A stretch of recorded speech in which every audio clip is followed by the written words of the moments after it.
है वतन खाके वतन वो भी तुझे दे देंगे, बच गया है जो लहू अब के फसादात के बाद। बहुत अच्छा है, वाह वाह। है वतन खाके वतन वो भी तुझे दे देंगे, बच गया है जो लहू अब के फसादात के बाद।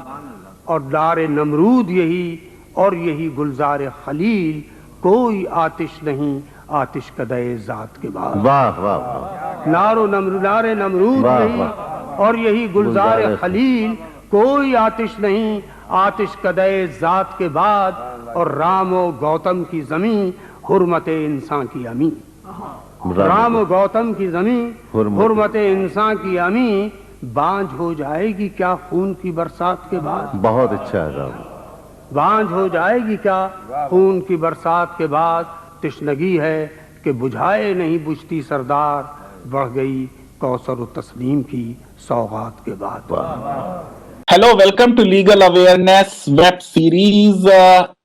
राष्ट्र पर्व 15 अगस्त अब आ रहा है। देश को उस दिन अंग्रेजों से स्वतंत्रता मिली। जाहिर है कि हमारे कैलेंडर का ये सबसे बड़ा दिन है, और क्योंकि मैं संविधान पढ़ाता हूं तो गणतंत्र दिवस भी मेरे जीवन का सबसे बड़ा दिन होता है।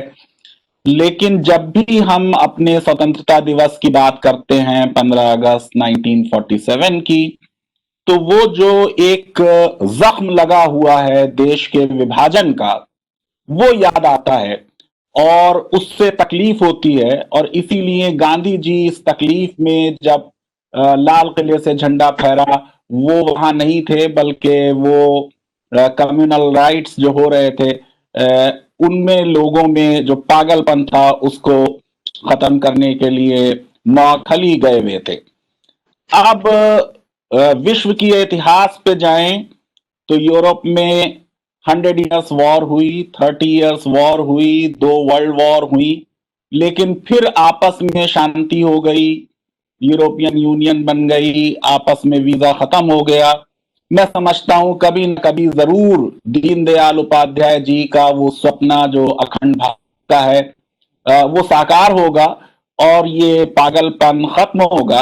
अब ये जो पार्टीशन को लेके बहुत बातें होती रहती हैं, और आमतौर से ये कहा जाता है कि देश के एक बहुत बड़े मुस्लिम समाज ने, उनकी मैसिव मेजॉरिटी ने विभाजन का समर्थन किया था।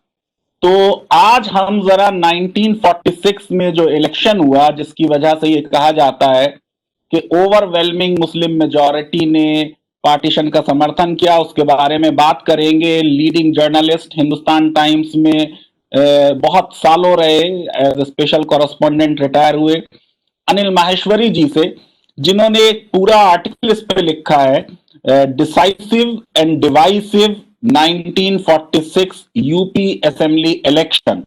तो उनसे इस बारे में बात होगी। मैं जरा कुछ और बता दूं कि मेरा बहुत पुराना संबंध रहा है अनिल माहेश्वरी साहब से। कई किताबें उन्होंने लिखी हैं। अलीगढ़ पे किताब लिखी, AMU, perfect past and precarious future, Buddha cries again, Taj Mahal, the moon still shines, the environmental mess. RTI पे, जब तक देश में बहुत लोग आरटीआई पे बात नहीं कर रहे थे, माहेश्वरी साहब ने किताब लिखी है उस पे पूरी। अब बाद में लॉ बने हैं उस पे देश में। और फिर अभी जो उनकी किताब एक आ रही है, बहुत इंटरेस्टिंग किताब है, रामायणा रिविजिटेड। ये जो लीगल बहस है, लीगल प्रिज्म से रामायणा को देखा जाएगा। तो अनिल माहेश्वरी साहब, बहुत बहुत धन्यवाद आपका कि आपने हमारे लिए समय निकाला। ये इंडिपेंडेंस डे का स्पेशल प्रोग्राम जो हम कर रहे हैं, और मैं ये समझता हूं कि पार्टीशन जो है वो मैन मेड ग्रेटेस्ट ट्रेजेडी थी। इसकी वजह से मुसलमानों पर एक परमानेंट इल्जाम और स्कार लग गया, और हम आपके उस आर्टिकल पे आपसे बात करेंगे।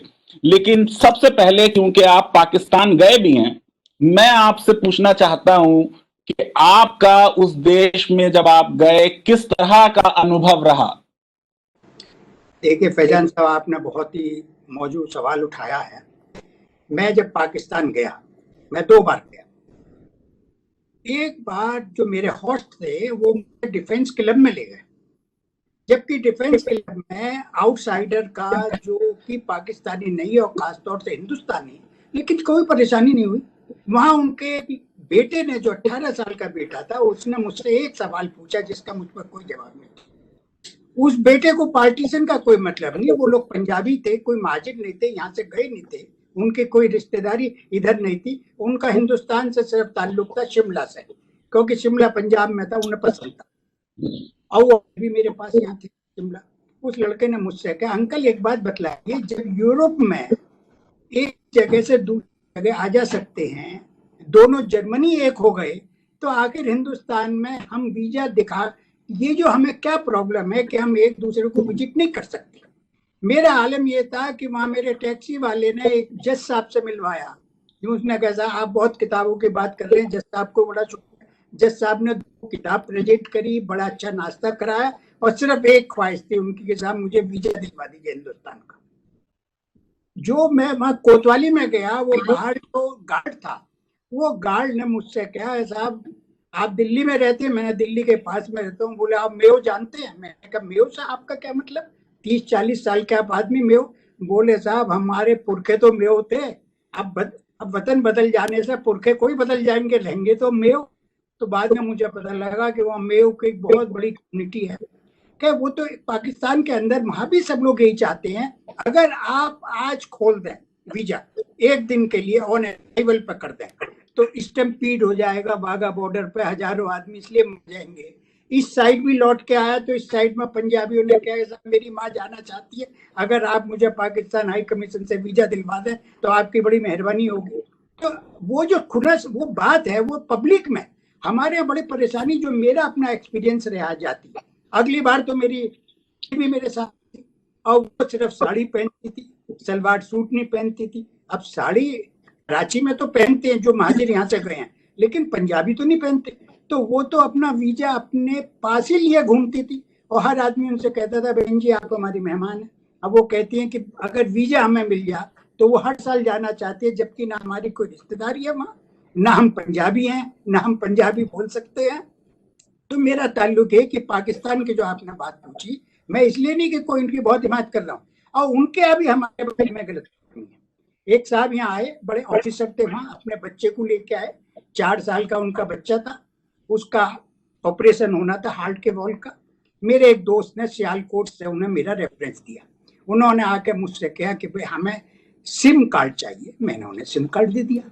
मेरे एक दोस्त ने, जैसे हिंदुस्तान के मुसलमान डरे रहते हैं, उन्होंने मुझसे कहा आपने सिम कार्ड दे दिया। मैंने कहा हम जब गए थे तो इन्होंने भी तो हमें सिम कार्ड दिया था, दे मैं रहा हूँ, आपको क्या परेशानी है? अरे बोले नहीं सिम कार्ड में ऐसा होता है। मैं कुछ नहीं होता है। ये हमारे दोस्त, उसने कहा साहब जब मैं चला तो मेरी वालदा तो है नहीं, मेरे वालिद ने ये कहा कि कमबख्त कहाँ जा रहा है, हिंदुस्तान में के लिए जा रहा है क्या, सिंगापुर चला जा। लेकिन वो क्योंकि ऑपरेशन इन डॉक्टरों का आपसी लिहाज होता है, वो पैकेज में आए थे।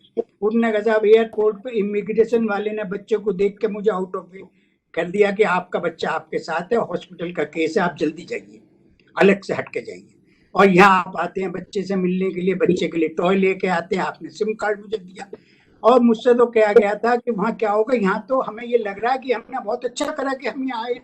तो ये जो गलतफहमियां और ये बाकी चीज है, मुझे तो कई बार लगता है कि हमारा इलीट क्लास, हमारा मीडिया, हम सब जिम्मेदार है इसके लिए। अगर आप आम लोगों में घूमें तो कहीं मुझे कोई ताल्लुक हिंदुस्तान में भी अब भी नहीं दिखाई देता। मैं अपने शहर मेरठ जाता हूँ, अलीगढ़ जाता हूँ, जो सेकंड होम है मेरा, कई होम है मेरे, तो मैं श्रीनगर भी वहाँ जाता हूँ, वहाँ शादी में मैं गया, मैं श्रीनगर, मैं कश्मीरी मुसलमान के यहाँ शादी में गया, और उनके यहाँ, क्योंकि उनके यहाँ तो वेजिटेरियन खाने में भी, मतलब नॉन वेज में भी ये आपके प्याज नहीं पड़ती है। तो अब आप बतलाएं कि आप, मेरा ताल्लुक ये है कि मुझे सबसे ज्यादा जो हुआ वो पाकिस्तान इलेक्शन है 46 का, इसको जिस तरीके से पेश किया गया है। जी अभी इस पे बात करते हैं। मेरे अक्सर व्यूअर्स ने ये लिखा कि आपकी लीगल अवेयरनेस वेब सीरीज है और आप इतिहास में और सब्जेक्ट्स में क्यों जाते हैं, तो मैं एक लॉ टीचर की हैसियत से अपने व्यूअर्स को ये क्लैरिफिकेशन दे दूं कि लॉ जो है, अब देखिए नई एजुकेशन पॉलिसी जो हमारे प्रधानमंत्री जी के लाए हैं, बहुत अच्छी पॉलिसी है, उसमें इंटरडिसिप्लिनैरिटी की बात की है। लॉ को बिना हिस्ट्री, बिना पॉलिटिकल साइंस, बिना सोशियोलॉजी, इकोनॉमिक्स, साइकोलॉजी के नहीं समझा जा सकता। ये लॉ समाज पे लागू होता है, इंसानों पे लागू होता है। और मैं जो आज आपसे बात कर रहा हूं 1946 का इलेक्शन, क्या इसमें कोई दो राय है कि इलेक्शन एक लॉ का सब्जेक्ट है? भारत के संविधान में इलेक्शन से रिलेटेड प्रावधान है, चीफ इलेक्शन कमिश्नर के बारे में उसमें जिक्र है, फिर पूरा रिप्रेजेंटेशन ऑफ पीपल्स एक्ट है, ये लॉ है। और अभी मैं आपको बताने वाला हूं कि ये जो 1946 के इलेक्शन हुए, जिसपे एक बहुत अच्छा आर्टिकल अनिल माहेश्वरी साहब ने लिखा है और हम उनसे बात कर रहे हैं इस समय, ये इलेक्शन होगा गवर्नमेंट ऑफ इंडिया एक्ट 1935 के तहत। और इस एक्ट को कोई ये कहे कि ये लॉ नहीं है तो ये तो बहुत ही गलत बात और ज्यादती की बात हो जाएगी। तो 1935 एक्ट के तहत किन लोगों को राइट टू वोट था, किस तरीके का इलेक्शन हुआ, जो इसमें फेडरल असेंबली थी और काउंसिल ऑफ स्टेट थी उसमें क्या सूरत हाल थी, जो प्रोविंशियल इलेक्शन हुआ वो क्या सूरत हाल थी, किस तरह का रिजर्वेशन था, किस तरह की वोटिंग एनालिसिस हम कर सकते हैं। अरे भाई, इस इलेक्शन के बारे में ना तो विनोद दुआ जी थे उस जमाने में, ना प्रणब रॉय थे, ना योगेंद्र यादव थे, और ना पार्टीशन पे जो बड़े बड़े लिखने वाले लोग रहे हैं उन्होंने इस इलेक्शन के बारे में सही एनालिसिस करके हमारे सामने नहीं रखी, और हम कुछ मिथ में जी रहे हैं। तो आज हम कोशिश करेंगे कि उस मिथ को ब्रेक किया जाए और जो रियलिटी है और फैक्ट्स है वो सामने आना चाहिए। तो अनिल माहेश्वरी साहब, सबसे पहले मैं ये आपसे पूछना चाहता हूं जी कि आप ये बताइए, क्या आपको ये लगता है, आपने पूरा ये 1946 का इलेक्शन खासतौर से यूपी के रिजल्ट्स जो हैं उनको पढ़ा, कि क्या पूरी मुस्लिम कम्युनिटी पार्टीशन के फेवर में थी और उन्होंने ओवरवेलमिंगली, जैसे कहा जाता है कि साहब 75% से ज्यादा लोगों ने इसको सपोर्ट किया? इस बात में कहां तक मिथ है ये और कहां तक ये सच्चाई है? देखिए, इन्होंने ये टोटली मिथ है, टोटल मिथ। मैं बार बार इसको रिपीट कर रहा हूँ, तो मुझे भी इसका आइडिया नहीं था। मैं तो हिस्ट्री का स्टूडेंट रहा हूँ, लेकिन मैं कोई एकेडमिक तो हूँ नहीं। मेरे एक साहब ने, मेरे दोस्त ने मुझसे कहा कि भाई इस इलेक्शन में यूनिवर्सल फ्रेंचाइज तो था ही नहीं, कुछ सिलेक्टेड लोगों को वोट देने का राइट था जो एक पर्टिकुलर लगान देते थे या इनकम टैक्स देते थे। और बाद में मैंने फिर उसमें और खोजबीन करी तो पता लगा 14% लोगों को फ्रेंचाइज था। तो 14% पे मैंने कहा मुसलमान कितने थे, और यूपी असेंबली काउंसिल लाइब्रेरी जो 100 साल पुरानी है, मैं वहां चला गया और एक हफ्ते में रहा, और इसमें असेंबली प्रोसीडिंग मैंने उस एक साल की पढ़ी, क्योंकि 46 में इलेक्शन हुआ तो 47 में पार्टीशन हो गया। और उसके बाद में सबसे आसान काम वहां था इलेक्शन की रिपोर्ट लेना, जो कि वहां लाइब्रेरियन ने मुझे रिपोर्ट दे दी कि लीजिए साहब, इसमें मुझे पढ़ने की जरूरत ही नहीं पड़ी। उसने कहा आप नोट्स तो बना, मैं फोटो स्टेट ही दे रहा हूँ आपको। थोड़ा सा अनिल भाई इधर कर दीजिए, हाँ अब ये साफ नजर आ रहा है। अब थोड़ा सा इधर बीच में ले आइए अपने फेस पे, हाँ बस अब नजर आ गया, बिल्कुल जी। उन्होंने जो है रिपोर्ट 5 मिनट में फोटो स्टेट करके दे दी, और जैसे जैसे मैं रिपोर्ट को पढ़ता चला गया मैं तो परेशान हो गया, इसलिए कि 14% में जो 14% टोटल पॉपुलेशन का था, लेकिन अगर इसमें मुस्लिम पॉपुलेशन का हिस्सा माना जा तो वो हिस्सा 3% से कुछ ज्यादा था। मतलब मुस्लिम्स में, टोटल मुस्लिम में से 3% ने इसको वो करा। ये मैं आपके सामने जो अपना, मैं भी आर्टिकल निकाल लेता हूँ कि कितने लोगों ने वोट करा इसको। अच्छा, ये देखिए, ये तो आपने बतलाई दिया कि ये जो फ्रेंचाइज था 6 schedule of government of India act 1935 का। अब इसमें इलेक्शन में आप ये देखिए कि percentage of Hindu, schedule caste मिला के हिंदुओं का परसेंटेज था 77.7% पॉपुलेशन में, और मोहम्मदन का था 21.3% पॉपुलेशन के अंदर। तो 21.3% का मतलब हुआ कि कुल 3.25% मुस्लिम पॉपुलेशन को वोटिंग राइट था। 3.25 में से किसने वोट करा? अभी इससे आते हैं, मैं जरा सा अपने व्यूअर्स को क्लैरिफिकेशन दे दूं।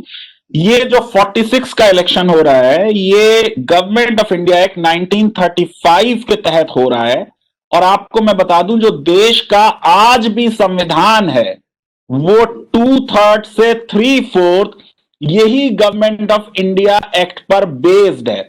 अब इसमें बिल्कुल साफ तौर से याद कर लीजिए कि क्योंकि 1916 का मैकडॉनल्ड अवार्ड जो है, कम्युनल अवार्ड जो है, उसकी वजह से वो इसमें भी इनकॉर्पोरेट हो गया। और रूल 5 और 6 जो है वो ये कह रहा है कि Sikh, Mohammedan, European, Indian Christians, ये सबकी अलग अलग कॉन्स्टिट्यूंसी होगी। और कोई भी जो सिख है या मुसलमान है या यूरोपियन है या वो इंडियन क्रिश्चियन कम्युनिटी का है, वो जनरल कॉन्स्टिट्यूंसी में वोट नहीं देगा। तो सबसे बड़ी बात ये समझने की है इस इलेक्शन पे आने से पहले कि ये अधिकार ही नहीं था किसी मुसलमान को कि वो किसी जनरल कॉन्स्टिट्यूंसी में वोट दे देता। उसको वोट देने का अधिकार सिर्फ मुस्लिम कॉन्स्टिट्यूंसी में था। जैसा क्रिश्चियन को इंडियन क्रिश्चियन कम्युनिटी और यूरोपियन को यूरोपियन कम्युनिटी में ही अधिकार था। और इसमें जो राइट टू वोट था वो आज की तरह नहीं था कि 18 साल के हर एडल्ट को वोटिंग का राइट हो, बल्कि स्टेट वाइज थोड़ा थोड़ा डिफरेंस था जो गवर्नमेंट ऑफ इंडिया एक्ट में दिया हुआ है। लेकिन हम बात यूपी की कर रहे हैं तो आप इनकम टैक्स पे ही होने चाहिए। आज भी देख लीजिए कितने हैं इनकम टैक्स पे। हम बात कर रहे हैं 1946 की। और प्रॉपर्टी ओनरशिप होनी चाहिए। आज भी देख लीजिए कितने लोगों के पास प्रॉपर्टी है, कितने लोग लैंडलेस हैं। और फिर यूपी में क्वालिफिकेशन थी कि आप अपर प्राइमरी पास हो, और कई स्टेट्स में मैट्रिकुलेशन क्वालिफिकेशन थी। 1946 में इंडिया का लिटरेसी रेट देखिए और फिर ये क्वालिफिकेशन देखिए। उसकी वजह से 14% देश की एक मिजरेबल माइनॉरिटी को राइट टू वोट था। और मुसलमानों में, क्योंकि मुसलमानों के पास प्रॉपर्टी भी नहीं थी, इनकम टैक्स पे ही भी नहीं थे, पढ़े लिखे भी नहीं थे, वो राइट सिर्फ 3% लोगों को होगा। अब बताइए आप अनिल माहेश्वरी साहब, जो आपके पेपर से रिसर्च निकल के आती है कि जो मुस्लिम लीग है उसको 1936-37 के इलेक्शन में वोट मिल रहे हैं 4.4%। वो 46 के आते आते 10 साल में ऐसा क्या हो गया कि उनको 75% मिल रहे हैं। इस 75% का क्या मीनिंग है, इस पे बात होगी अभी। लेकिन ये इंक्रीज ही क्यों हो रही है, मैं ये पूछना चाहता हूं आपसे। ये इंक्रीज का आप एक बहुत ही अच्छा खूबसूरत सा एक एग्जाम्पल देखिए कि 1984 में बीजेपी की 2 सीट थी और 5 साल के अंदर 1989 में बीजेपी जो कि एक कांग्रेस का पार्ट था उसकी कितनी सीटें बढ़ गई? 89 सीट हो गई, क्योंकि जनता दल और लेफ्ट दोनों और बीजेपी तीनों ने मिलकर इलेक्शन लड़ा राजीव गांधी के खिलाफ। लेकिन बीजेपी की सीट कितनी बढ़ गई?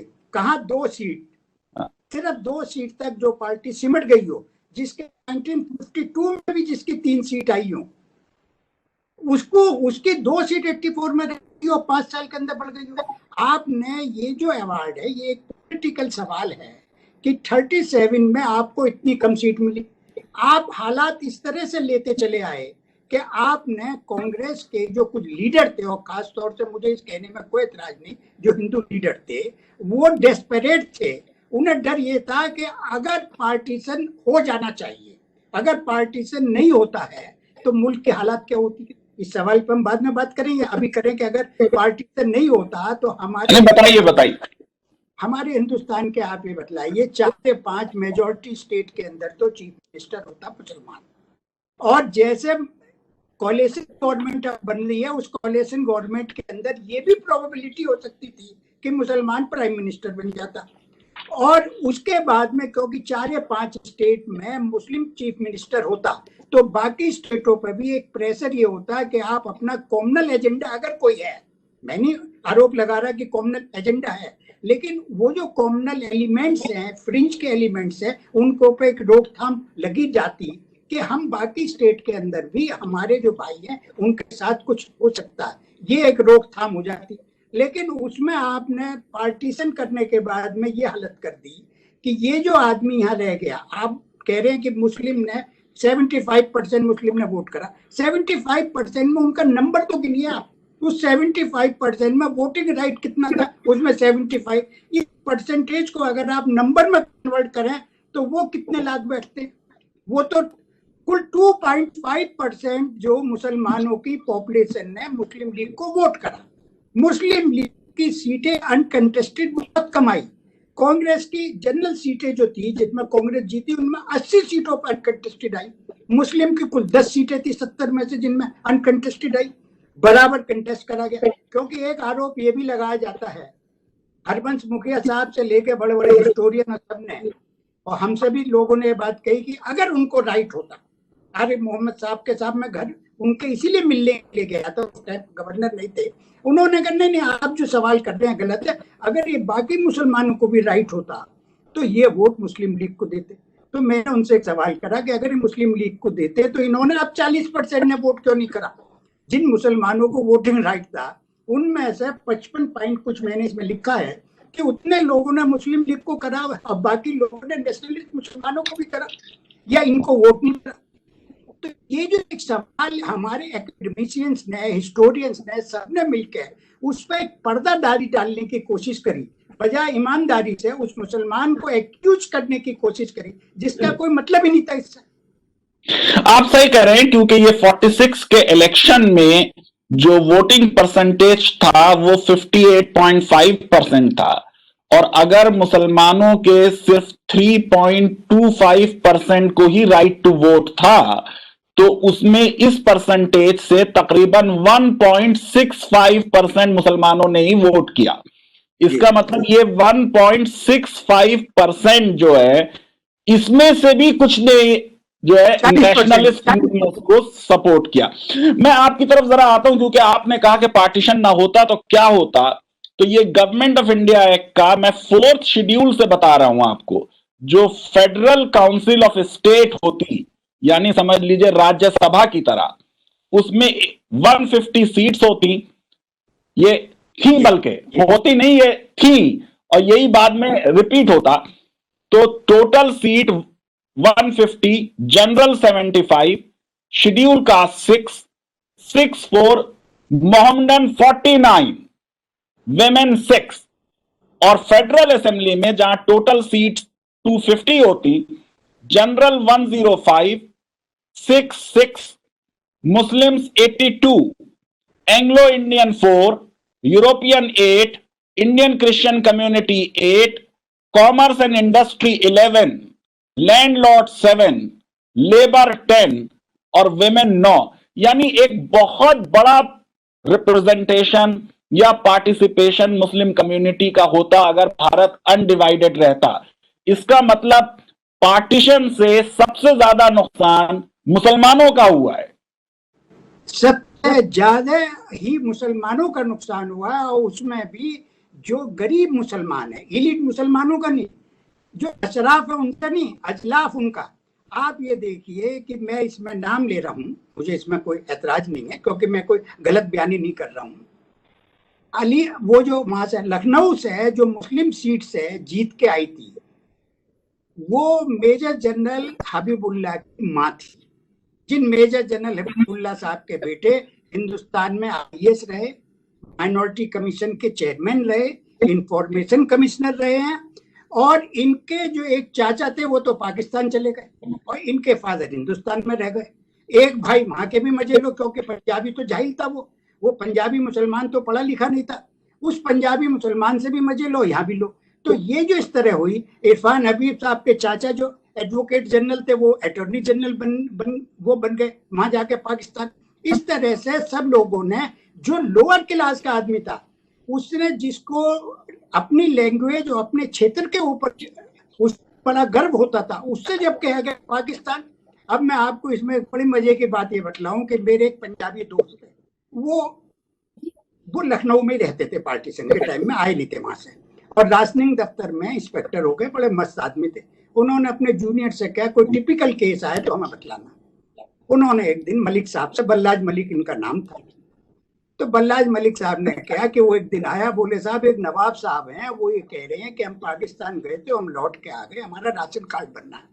उसने कहा भी लौट के क्यों आ गए, हम बात करेंगे। वो गए, उन्होंने कहा, अब ये उर्दू भी जानते थे मलिक साहब, उन्होंने कहा हजूर नवाब साहब आधा वर्ड आप बतलाइए हजूर आप पंजाब जाके लौट के क्यों आए, हमारे वतन गए थे आप। बोले ना माकूल बातें कर रहे हैं आप, वो कोई वतन आपका वतन होगा, हमारे लायक नहीं है। हम हमारे यहाँ कोई बात आप कहते हैं तो हम कहते हैं जी हाँ या हाँ जी, वो कहते हैं आओ, तो हमें नहीं पसंद आई आओ का सुनना, हम तो लौट आए वहां से, यहाँ से लुट पिट के गए या जो भी सामान अपना छोड़ कर गए वहां से लौट आए, क्योंकि उनकी कल्चर ही नहीं थी, वो उस कल्चर में एक्सेप्टेबल ही नहीं थे। अब तुम जो है हमारे यहाँ बहुत बड़ी बात है, और ये पंजाबी में तुम जो है वो बहुत इंटीमेसी का वर्ड है।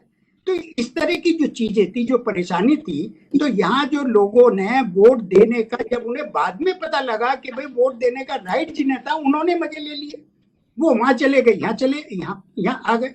तो इसलिए इस इलेक्शन को इन सारे जितनी मैंने पार्टीशन पे किताब पढ़ी है, जो लेटेस्ट तो धुलीपाला की है, जिन्होंने 40-50 पेज में मुस्लिम लीग की पॉलिटिक्स डिस्कस करी, बड़ी डिटेल में डिस्कस करी, एक छोटी सी मीटिंगों की बात लाए, बड़े बड़े अखबारों से निकाल कर, लेकिन इस 46 के इलेक्शन की रिपोर्ट को वो भी गुम कर गए, जो कि लखनऊ में कौंसिल हाउस लाइब्रेरी में किसी भी आदमी के लिए अवेलेबल है, क्यों गुम कर गए। मेरा अपनी सोच ये है कि वो जो टू नेशन थ्योरी की हमारे एकेडमिशियन बात करते हैं, कोई ऐसी टू नेशन थ्योरी थी ही नहीं, ये सब एकेडमिशियन के दिमाग की देन थी। अब उन्हें लगा 4 साल के रिसर्च करने के बाद में मुसलमान तो वोट एज पर रिकॉर्ड तो मुसलमान की वोट गई नहीं मुस्लिम लीग को, या मुसलमान पाकिस्तान के लिए वोट ही नहीं करी, तो हम कहाँ से सपोर्ट करें। उन्होंने उसको नलिफाई कर दिया।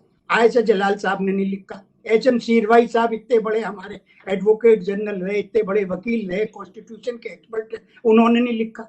इन सारी किताबों में देखने के बाद में कहीं ये नहीं, जो चीज आसानी से अवेलेबल है, ये 46 के आपको ये तो है कि कोर्ट्स हमेशा सिलेक्टिव होते हैं, आपको जो बात कहनी है अपने मतलब की आपने बात कह ली, लेकिन ईमानदाराना तो बात करिए ना। ईमानदाराना बात ना करने पे ये जो मुसलमान है, हिंदुस्तान का करोड़ों मुसलमान है, इसके साथ तो जाती हो रही है। इसे तो कोई सी बात होती है तो लोग कहते हैं तुम पाकिस्तान जाओ।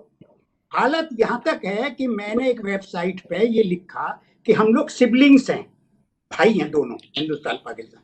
तो एक का जवाब आया कि तुम साले पंजाबी, तुम इसी लायक हो, तुम जाओ पाकिस्तान, लौट कर जाओ अपने वतन। अब मैंने उससे कहा भाई हम तो पंजाबी नहीं, मैंने तो यही बात तो कही कि हम दोनों भाई थे 47 से पहले। तो इस तरह हालात इतने खराब हैं कि उसमें इन एकेडमिशियंस ने बजाय उसे सुधारने के या उस बात को साफ रखने के कि भाई सही हालात ये हैं, फैक्ट्स एंड फिगर्स इतने हैं इनमें, और मुस्लिम लीग के जो कैंडिडेट जीते हैं उनमें से जैसे मैंने आपको बतलाया था कि 10 या 12 तो खान बहादुर, नवाब साहब, फलाने, और कांग्रेस के कैंडिडेटों में आपको शायद इक्का दुक्का आदमी, कोई राय बहादुर तो कोई था ही नहीं कांग्रेस के कैंडिडेट में, और इनके कैंडिडेटों में खान बहादुर थे। तो ये तो अपर क्लास जो थे, अपर स्ट्रेटा जो अशराफ थे, उनकी देन है।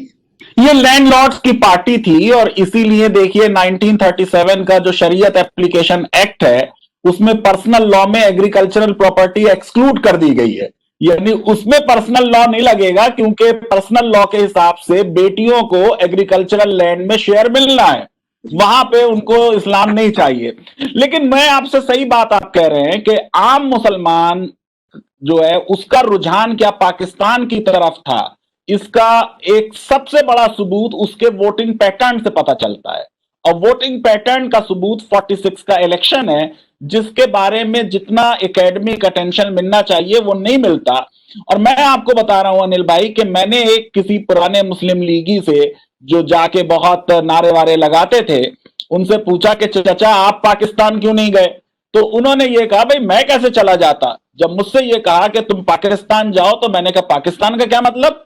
बोले नारे तो आप लगाते थे पाकिस्तान जिंदाबाद। बोले तो मैं तो यही समझता था कि ये अंग्रेजों ने इंडिया को आके नापाक कर दिया है और अब हमें इसे पाक करना है, ये अंग्रेज चले गए, ये पाक हो गया, अब पाकिस्तान से हमें क्या मतलब। और उसका सबूत सबसे बड़ा जो आपने भी लिखा है, सेंसस डेटा जो है वो शो कर रहा है कि मुस्लिम पॉपुलेशन जो 41 में थी और 51 में थी, उसमें जो कमी आई वो सिर्फ 1 से 2% आई। यानी पार्टीशन जो है वो वहीं लोकल जो लोग थे पंजाब के उनके लिए हुआ या बंगाल के लोगों के लिए हुआ, और माइग्रेशन जो मुसलमानों का हुआ वो बहुत कम हुआ। वो आप सही कह रहे हैं कि इलीट शायद चली गई, लेकिन जो मुस्लिम मासेस हैं ना तो उन्होंने इलेक्शन में हिस्सा लिया क्योंकि उन्हें राइट टू वोट ही नहीं था, और ना वो पाकिस्तान गए जब उन्हें एक ऑप्शन मिल गया।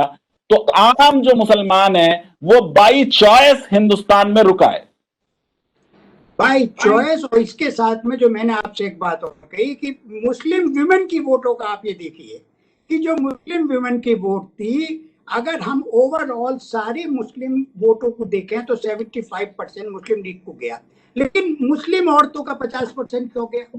बाकी 50% में से उनका हिस्सा नेशनलिस्ट मुस्लिम को गया, कुछ और जगह भी गया, लेकिन इनको 50% क्योंकि उनको इस बात का पता था कि घर से बदल ये दरबदर होने में हमारी क्या हालत होती है। सबसे ज्यादा फैमिली की औरत परेशान होती है दरबदर होने में, घर को संभालने के अंदर।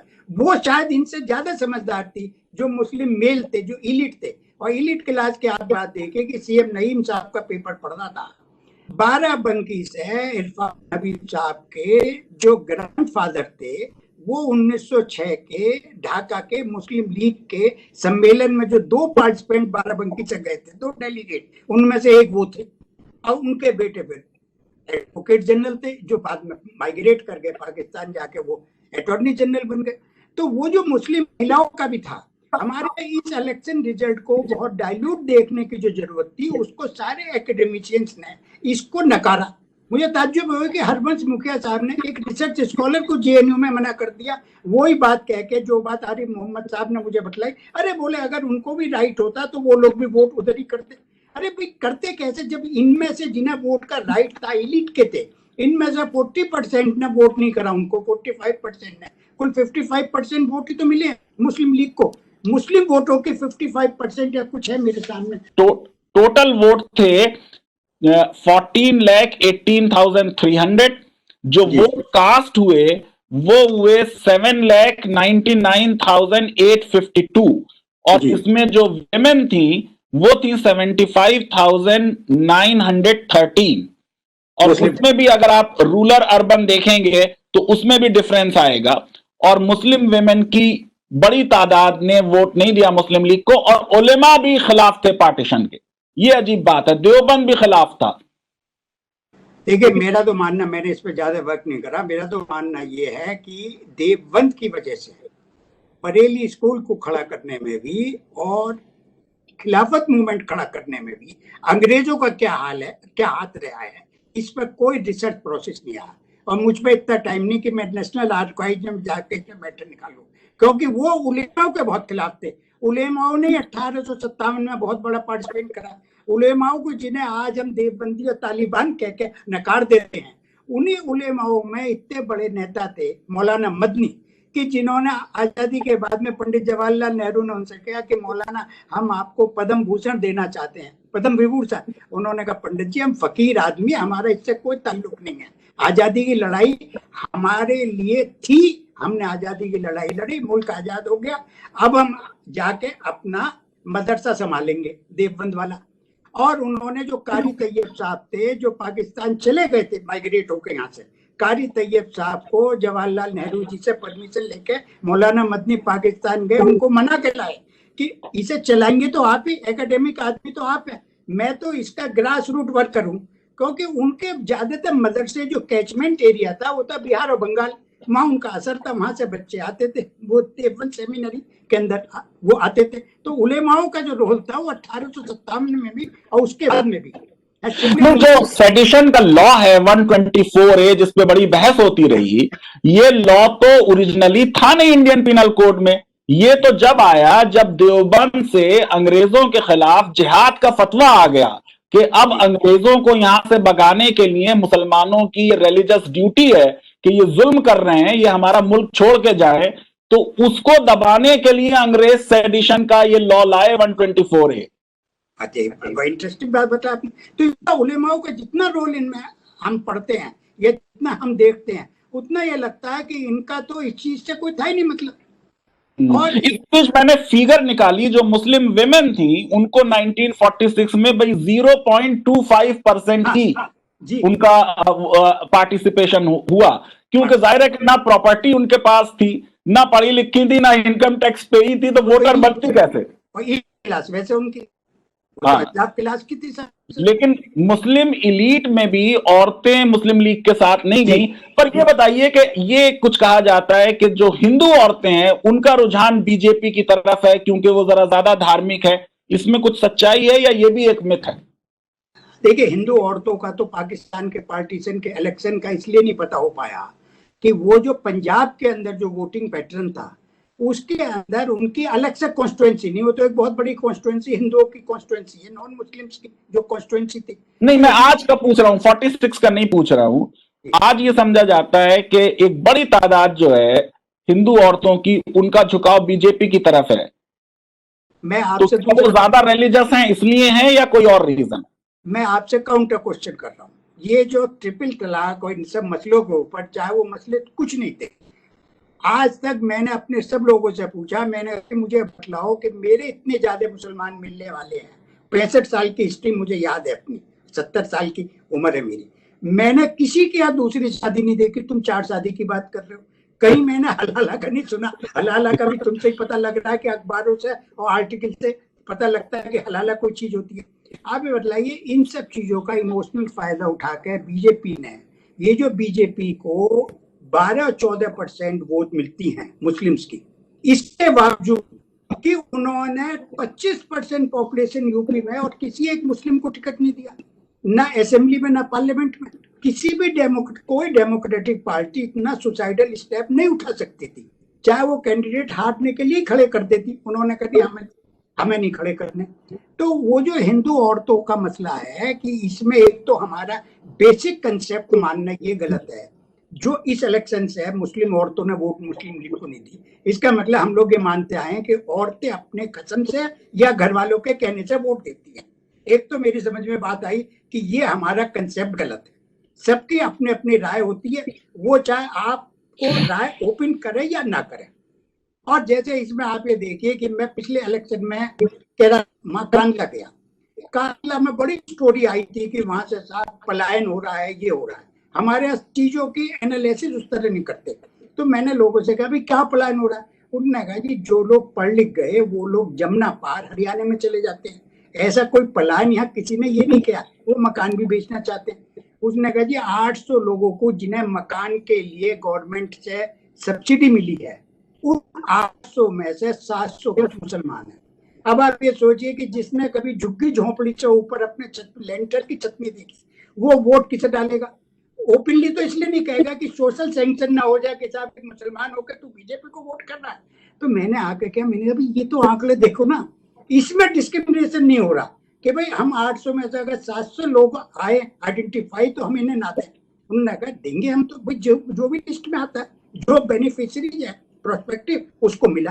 तो इसलिए औरतों का ये मानना, मैं आपके सवाल का जवाब नहीं दे पाया उसका कि वो जो इंडिपेंडेंट होती हैं, आपका ये कहना है। तो आज जो हमने बात की उससे नतीजा ये निकला कि devil is always in details.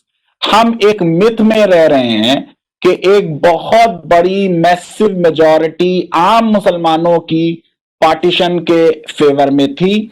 ऐसा नहीं है, क्योंकि जो 1946 के इलेक्शन का रिजल्ट है उसको अगर गौर से देखें और नंबर्स की एनालिसिस करें तो वोटिंग राइट बहुत कम लोगों को था, और उन कम लोगों में से भी बहुत कम लोग वोट देने गए। वोटिंग परसेंटेज आज भी जब अडल्ट यूनिवर्सल फ्रेंचाइज है, आप देखते हैं 50-55% लोग ही वोट देते हैं। और हमारे यहां बहुत सी पॉलिटिकल पार्टीज 70 साल तक देश में राज करती रही, उन्हें कभी 51% लोगों की सपोर्ट नहीं मिली, यानी बिल्कुल एक मेजॉरिटी की भी सपोर्ट नहीं मिली। मैसिव मेजॉरिटी की सपोर्ट की बात तो नहीं हो रही है। और ये जो पूरा इलेक्शन है, इस इलेक्शन में और बहुत सी चीजें होती है। तो अक्सर कैंडिडेट एक वोट से हार जाता है। जो अभी राजस्थान में असेंबली के स्पीकर हैं सीपी जोशी, वो एक वोट से हार गए। तो इस इलेक्शन रिजल्ट के बेसिस पर यह कह देना कि आम मुसलमान पार्टीशन चाहता था, ये बात सही नहीं होगी। मुसलमानों को कभी ओपनली पूछा नहीं गया आम कि वो पार्टीशन चाहते हैं या नहीं चाहते। राष्ट्र धर्म के नाम पर न बनते हैं न बनने चाहिए। अगर धर्म के नाम पे राष्ट्र होते तो फिर ये 50-55 मुस्लिम राष्ट्र क्यों हैं, सब एक ही हो जाएं, एक बना लें। इसी तरह ये इतने जो क्रिश्चियन देश हैं अलग अलग, और इनमें आपस में साला साल लड़ाई रही है, सदियों तक लड़ाई रही है। इसका मतलब राष्ट्र का ताल्लुक धर्म से नहीं है, ना होना चाहिए। राष्ट्र एक अलग कंसेप्ट है, धर्म एक अलग कंसेप्ट है। ये पूरा देश पॉलिटिक्स का शिकार हो गया, और उस पॉलिटिक्स में अंग्रेजों ने भी हवा दी, हमारे लीडर्स ने भी जो है एक फ्यूचरिस्टिक एटीट्यूड नहीं अपनाया, और हमने फेडरलिज्म के प्रिंसिपल पे जितना कंसीड करना चाहिए था उतना हमने कंसीड नहीं किया। अगर हम राज्यों को ऑटोनॉमी देने के प्रिंसिपल को एक्सेप्ट करते तो शायद देश का विभाजन और बंटवारा रुक जाता।